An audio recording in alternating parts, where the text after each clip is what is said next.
Hi, intrepid viewers. It is so good to be back. I'm still in the laundry. I know the light's weird, but just look at it as a shimmering aura or something, because there's still been a lot of people.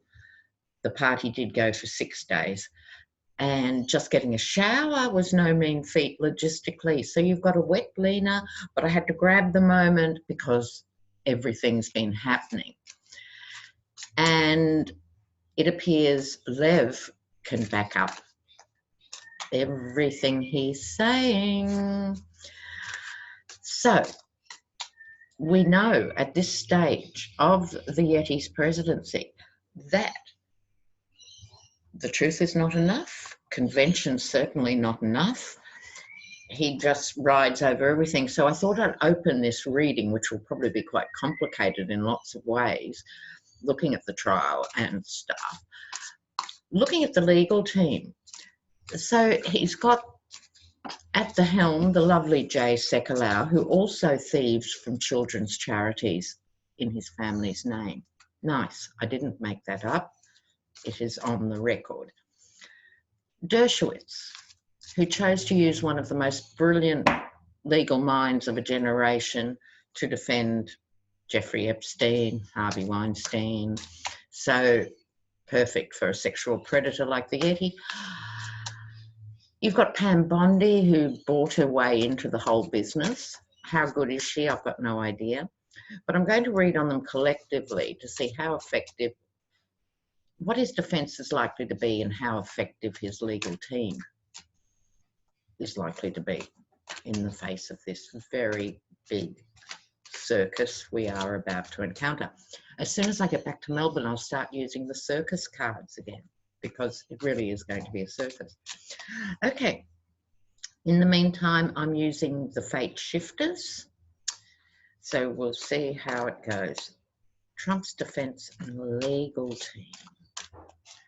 You know, I mean, between them, these people, they've just got the morals of a puff adder.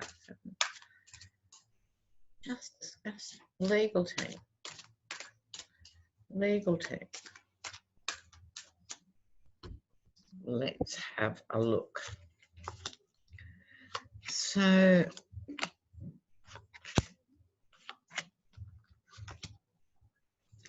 here we have the assembly of the legal team, but it's also about the issue. The issue at the heart of all this is business and commerce over the waters. And there's lots more. My first digression, we're only 1 minute in, viewers. Of course, it's now being unveiled that all this argy-bargy, for new intrepid viewers, you need to embrace the Australian term argy-bargy. So there's been all this argy-bargy going on in the Ukraine about all sorts of things, but of course it came down to the gas deal that they were trying to do, getting Texan gas to Ukraine and stuff. But we'll do that for another reading. In the meantime, it's about their other filthy endeavours for their own enrichment in the Ukraine. So this, by being here right in the centre of the defence team reading, is saying to me it's somehow going to push its way in through the public consciousness. In other words, I think they're planning a particular strategy of saying, oh, well, the president didn't know what Giuliani was doing, or Bolton or Pompeo or anything, and he'd never met Marie Yovanovitch, etc., etc. They're going to try that distancing thing. But I don't think it's going to work because, thank you, Lev Parnas, we're eternally in Lev's debt, are we not, viewers? This stuff is going to be encroaching the whole time. Okay, so they're past thinking on this. The Star, everything's going to be tickety-boo. So that's good.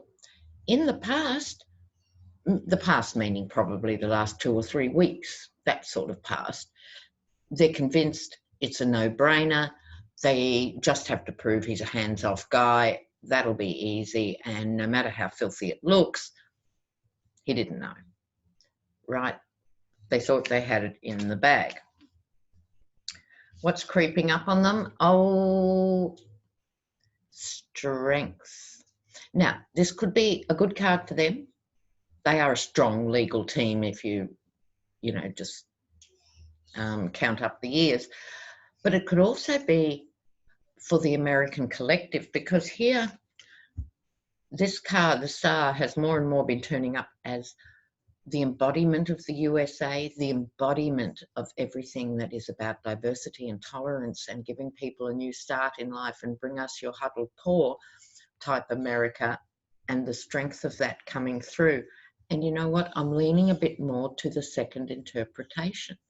This is on them, but I think they're all underestimating. People are more engaged than they think. They could be more engaged, mind you, but just enough. At the moment, 70% of the total population want witnesses. And it's easy to forget, intrepid ones, particularly if you're surrounded by Trump supporters in the family or at work or somewhere, and everywhere you go seems to be playing Fox. These numbers are still speaking. Okay, so back we go. Top of the reading. Oh, here we go. Page of Cups, which in this case is a woman. So a younger woman, Page of Cups. I wonder who this is in the defense team. There's another woman there whose name I don't remember. She could be a significant player. I'm sure you'll all let me know who it is. As far as I know, there's only two women. Pam Bondi, this is not her, it's the other woman. So she will have a role to play. She must have been picked for a reason and none of us know why, so keep an eye on her, please. Then, coming out here, their hopes and fears. The Eight of Cups, walking away. It's their greatest hope and their greatest fear. The thing is with Trump, and I think it pays to remember this too, intrepid viewers, no one likes Trump. No one likes Trump. Of course, his cult followers do, because they don't know the man. They know this buffoon who comes out to their states for 2 hours and tells them how much he gets them and tells them how great he is, and they go, yay. But other people don't like Trump. This could be a split in the defense team. Someone could walk away. It might mean that this is the woman who walks away, not Pam Bondi, the other one, or she steps up because someone else walks away. We might never know too, because this thing will probably play out over only a few weeks. So they're not going to admit it, probably. Although you never know. With this primetime spectacle, but someone's walking away, and that's their biggest hope and biggest fear. Right? Interesting. Short-term outcome reversed, the Hierophant reversed. Law and order, government, conventions of how you do things. What's accepted as normal in law-abiding society is turned on its head. Are we surprised? No, we're not. That means, goes without saying, dear ones, they'll stop at nothing. Any filth, any slime, any gimmicks, they'll stop at nothing. Their biggest handicap, of course, is the Yeti himself. But let's see. I'm going to do a couple of astrological clarifiers down the central line here. The astro energy around the trial. Astrologically around trial. Bearing in mind, I am not an astrologer. I'm a humble tarot reader from beyond, and a sociologist, for those of you who don't know. Some of you might know, but not know what a sociologist is. So let me take a moment. We study societies and how societies actually forge an identity, how societies operate, how societies reward and punish people, how societies work. And we look at history and we look at culture and we look at all sorts of influences. And that's what sociologists do. Okay, so on top, they have Jupiter, underneath the Moon, and Scorpio. So this could mean Jupiter, normally the planet of benevolence. It's my planet as a Sag. But here we have this Jason Momoa character coming out. There's a bit more sort of than meets the eye to this aspect of Jupiter. But nonetheless, I pulled it first, and I think to a certain extent, they're going to have some lucky breaks early on in the trial. Then they'll start obfuscating, fudging, lying, deceiving in the form of the Moon. This will actually get quite mad, viewers. And I don't mean that as a throwaway line. I mean woof woof stuff. Barking at the Moon, where people reel away from their sets going, are they all mad? I think they're really going to overplay their hand. And then, as the trial comes into its final phase, whatever that will look like, God help us all, Scorpio, their viciousness will know no bounds, but there is also the massively transforming energy of Scorpio, right? It could actually serve in a peculiar way. We can't even see this close to it. It could bring people together. On the one hand, it'll be really polarized for obvious reasons. You've got those who love Trump and are in his camp, those who loathe him, and you've got a lot in the middle. And it's important to convert those ones in the middle. And I think this whole trial is not going to satisfy the middle. We know it's not going to satisfy us. But it's not going to be an all-out win for the Trump camp, even if the final vote is to say no, nothing here. Don't forget, viewers, this is a win-win. Either Moscow Mitch will cave on some level and allow witnesses and conduct a semblance of a trial, or he won't, and it will look very bad for them going into the election cycle, because he can't then go anywhere and say, he will of course go and say, I was fully exonerated and it was all a hoax. But 70% of people will not believe him, 70%, right? So don't panic, just be prepared, put lots of good energy into the other side of the trial, motoring forward, because he's using all his cultural capital on this, the Yeti, right? He won't have any friends left after this because he burns people, and he's going to become progressively isolated. So that's how I see the legal team. They'll have a lucky start. They'll have little wins in the beginning, and then it'll deteriorate into some form of degenerate madness, you know, like the follies of ancient Rome. You know, I'm sure some of us have had a past life watching all this unfold before. It's looking hellishly familiar, is it not? So, what's next? We have to have a look at Maria Yovanovitch. She's in the centre of all of this. You've got to admire her, career diplomat thrown in at the deep end with her head held underwater by these fiendishly depraved men. I mean, the first question I want to ask was, were they planning anything really serious for her, or was it about trying to get her to resign? Why didn't they just transfer her? Oops. Was there actually a call to put her out of action? Okay. Let's just have a quick look at that question. Were they serious about harming Maria Yovanovitch? Were they serious about harming her in any physical way?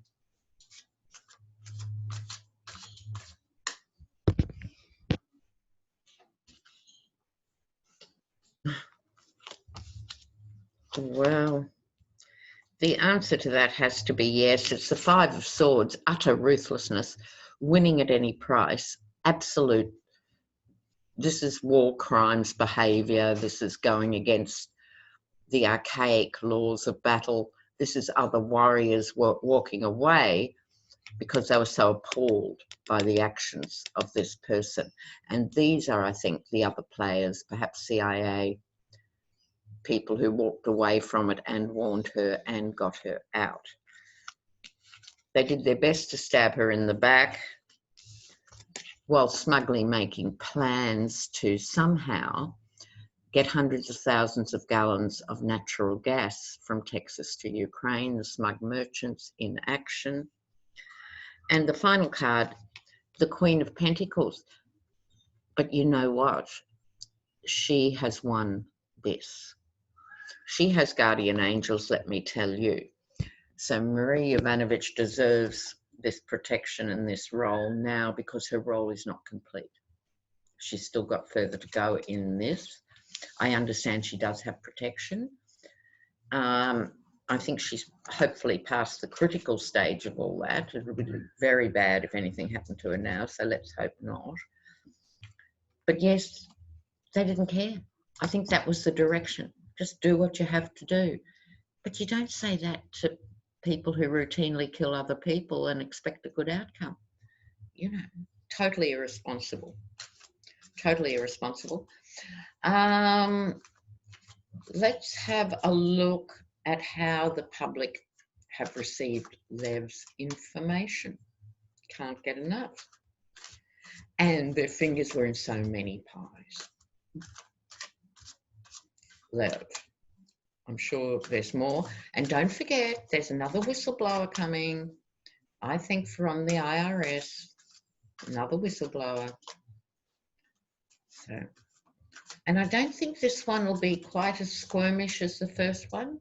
I think this one has to put themselves on the line in the sense of this is a very big turning point in American history. And I think they're going to start as a whistleblower, but actually come out themselves. We'll see. That's about his taxes. Okay, what was the question? I've forgotten the question. It's completely gone. I'll have to move to another question. It might come back. Oh, how does the public receive Lev's information? Rachel Maddow did such a great job, did she not? Public and Lev. Public and Lev. Public and Lev.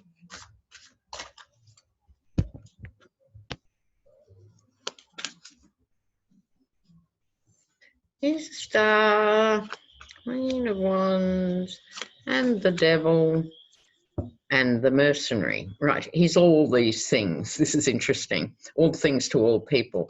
On the one hand, to most of us, it's such a huge relief to see someone step forward, be so candid, and have the proof. So that's his first and major card in the sense of he has actually become a star. Everyone recognises his face. And dare I say his hair? Can I speak? No. Okay. Then an emotional opportunity to engage. I think why he's become such a star is because he tells a good yarn. I'd rather have a drink in a bar with Lev than Giuliani or Trump. And so he brings an emotional understanding to the story. Instead of it just being this abstract stuff about Ukrainian henchmen and, you know, oligarchs under house arrest and all this stuff that's remote for most people. He brings it home. He brings it home emotionally. Queen of Wands, I'd have to just give this to Rachel Maddow right now. Queen of Wands, she extricated it from him very cleverly, very thoroughly, beautifully. He can now be interviewed by anybody, and he is, but she was the icebreaker. What was she up against?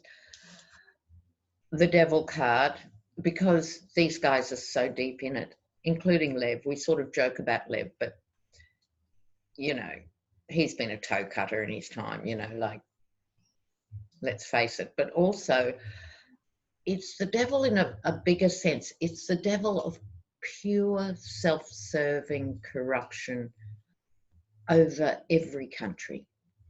This is the devil in relation to doing a gas deal with anyone in the Ukraine, where people just have blackouts and can't afford to buy their gas because the economy is so traumatized after endless pointless wars with Mother Russia, etc. It's also the American people being fooled and deceived over and over by being told that this is how, you know, big business works, and aren't you grateful and aren't you lucky you've got us doing these things. It's the gaslighting, it's everything. In this context, how the public sees Lev, he broke through a lot of that. At the end of the day, yes, he was a mercenary for hire. And I think we all have to remember that. He was a hired gun to do nasty stuff. And it's only because he was personally offended, like Michael Cohen, that he's come forward. Goodness knows what he was prepared to do before then, but none of it was pretty, none of it was legal, and none of it was ethical. So, yes, he's a star, but yes, he's a mercenary. Doesn't say you don't believe him. It's even more believable because he's speaking from the belly of the beast. Speaking of the belly of the beast, I wonder how Trump's health is going. But none of this would be happening if you guys had a real attorney general. Things would have taken another direction. Barr's complicit behaviour has made the Trump nightmare possible. It would not have got to first base with a real attorney general. So I'm going to have a quick look here. We keep looking at Barr, but not seeing him in jail or any of the places he should be. But I want to have a look because he has this weird Handmaid's Tale agenda. You know, these are the ones, aren't they? They always get caught. What's that old saying about Republicans? They're always afraid of being caught in a motel room with a dead girl or a live boy. So, you know, there they are. Master of the hypocrisy. So, quick look at Barr. Will Barr be impeached, if that's the word? I think it is. I think if it's that bad, but I don't know how that would happen. Will he be impeached or not? Then I'm going to have a look at Nancy's special request. A lot of people have been asking about Nancy. How's she doing? Barr. Oh, thanks, Nancy. I think Nancy is going to have something to say about this. Oh, his karmic number's up. Oh, interesting. Oh. Okay. Queen of Pentacles, who in this context, I think, is Nancy. The steady hand on the tiller, the wisdom of the ages coming through here, the maternal wisdom, the earthy wisdom, the political wisdom, understanding this is a global moment, understanding how deeply flawed and bent he is. This is the card of karma. The wheel is turning. The snake is going down. The wheel is turning. Quite a vivid card for the Three of Swords, bringing him undone. And Judgment. If only tarot was better at timelines. Because I think I can speak for most readers, I think, when I say most of what we've said has come about, but there's often a 6-month delay, sometimes a year delay, sometimes a 2-year delay. And so thanks for hanging in there, guys, because we see what tarot is really good at is seeing all the emotional background, all the dirt, all the sort of things that are feeding into an issue. Tarot is really good at filling in those blanks. The timelines, not so much. Okay. Let this come through. Sorry. My daughter's just passing through. Now, I want to have a look at Nancy. They're doing their best to keep Giuliani in a cage in the basement, aren't they? I'm not going to read on him today. We'll see what happens in the future. I suspect we might be talking a very expensive facility. Once his legal stuff comes on board, I think he's going to opt out mentally, either genuinely or as an escape mechanism. So let's have a look at Nancy, see how she turns up in her own reading. So, Nancy Pelosi, warrior princess. Nancy, speak to us.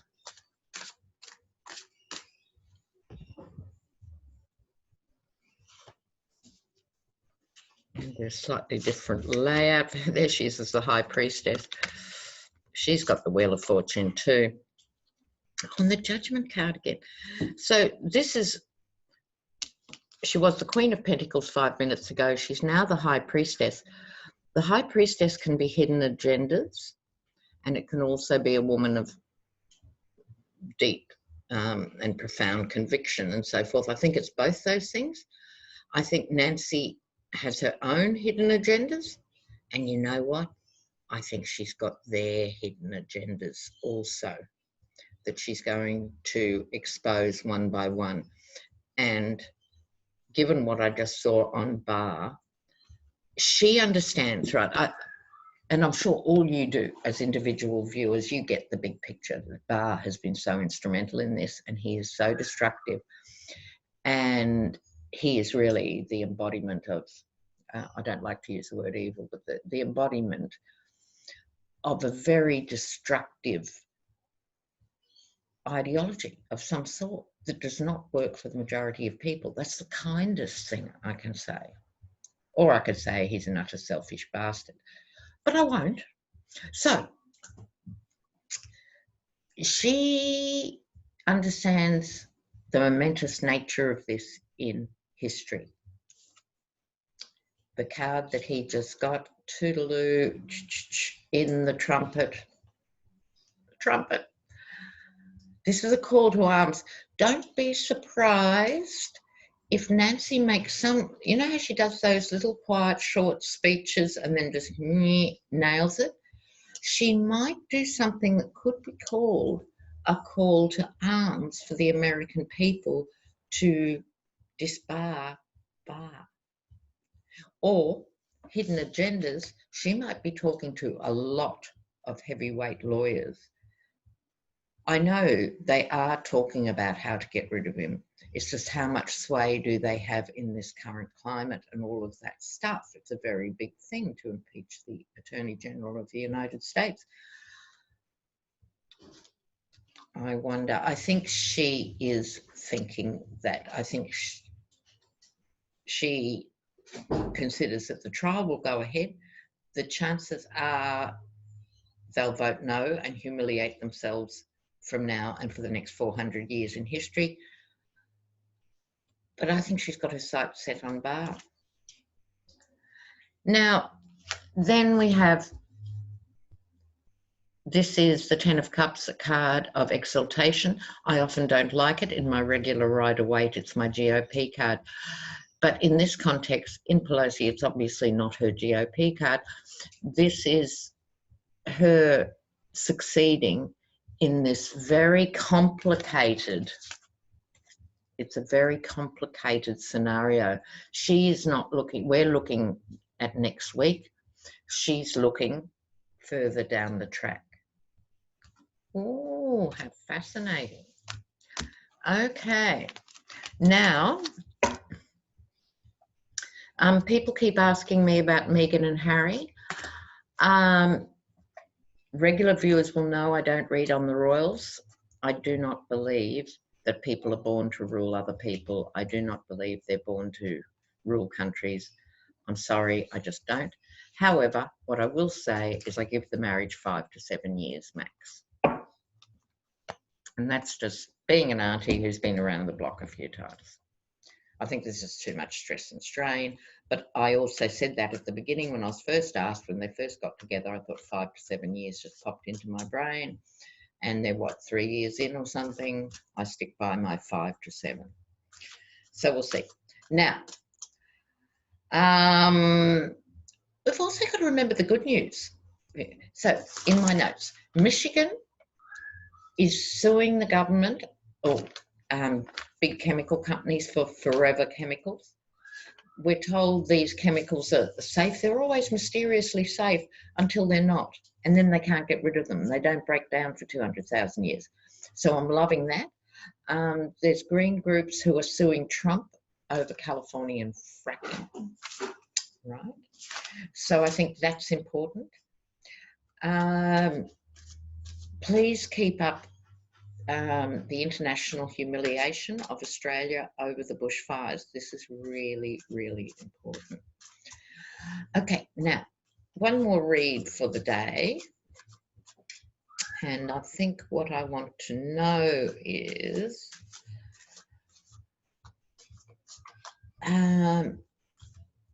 what's the next big effect?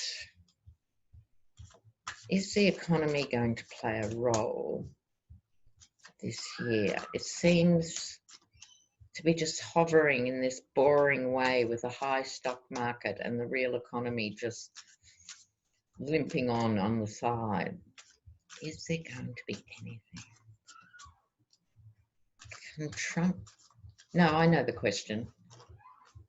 Will Trump be able to say that? Will people believe him? Because, of course, another digression, intrepid viewers. He's just done this fake deal with China, having put all the tariffs on and taking a few of them off and paying $30 billion to subsidize farmers, and the rest of the tariffs that were paid by the American consumer. He ripped up NAFTA, and trade officials spent 2 years going, look, let's just rewrite it in different font and he won't notice. So, you know, the unpronounceable new version of NAFTA is going ahead, which is a non-entity. It's not like this. So will Trump be able to trade on the economy for his election? Will Trump be able to trade on the economy? He could do, of course.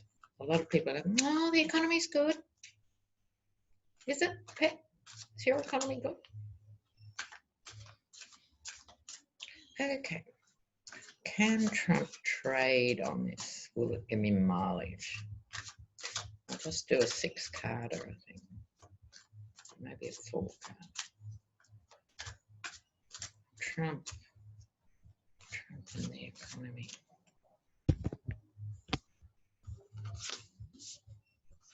Judgment's coming for him. 9 of Swords, King of Swords, Queen of Cups. So this, to me, together, this card is just so busy today, is it not, viewers? It keeps coming up. Bear in mind, it is my Wake Up America card. Notice people coming back from the dead. They're stepping up from their coma. They're waking up from the big sleep. Hello, hello. Be counted. Stand up and be counted. It keeps turning up. Keep heart, stay strong. He's actually going to have a problem with the economy, and because he has, before I go on here, because he has the brain of a dung beetle and doesn't understand the economy, like every economist who's spoken to him comes away going, the man cannot read a spreadsheet. He has no idea how the world works. $1 trillion debt doesn't bat an eyelid. Now he's batting an eyelid because I think the Dems, I hope there's people listening out there, the Dems, you can crush him on the economy by killing that GOP fantasy once and for all. They're the good money managers. No, they're not. This debt is on his watch. So every time he says everything's good, people have to throw that back in his face. And he won't be able to handle it because he's a one-trick pony. The King of Swords, this is him going out, I think, being very confident and bolshy, you know, isn't it all fantastic? This is his knight. this is his day. But the outcome emotionally, I don't think it's going to work. This is the Queen of Cups, the lid on the emotion. I don't think he can't put a lid on his emotion. He's incapable of any adult discipline, self-discipline, anything related to discipline. Not him. So I think this is people putting the lids on their emotions. So don't fear. Please don't fear in these times. There's an exhilaration underneath all this horror that's waiting to come out. If you look at Australia and the wildfires, we needed Greta Thunberg, we needed the wildfires, we needed the international gaze to say we cannot continue doing this. This is the same everywhere. So I think we've got to stop looking at now to next week, now to even the end of the famous 2020. We're in a 5-year phase, as I understand it, particularly astrologically. 2024. So I think we'll get a change in 2020, but it'll be trying to get things back to normal. And that's not good enough. It's not good enough. The paramedics cannot revive normal with climate change. Normal will not cut it. Moving right along. We need dramatic, radical, across the board commitment that I think will come on stream in 2024 for Bright Young Things. Okay, guys. So good to be in touch. Oh, and the biggest news. I'm going home on Monday, meaning I'll be taking more readings on. Love doing the readings. Love doing the readings. So please get in touch with me. The email's on every video. And bye for now. Bye, bye, bye, bye. Ciao, ciao. Can't find the button. There we go. Oh, and excuse me, in a few days, I'm hopefully hooking up with Linda G. We'll see. Bye.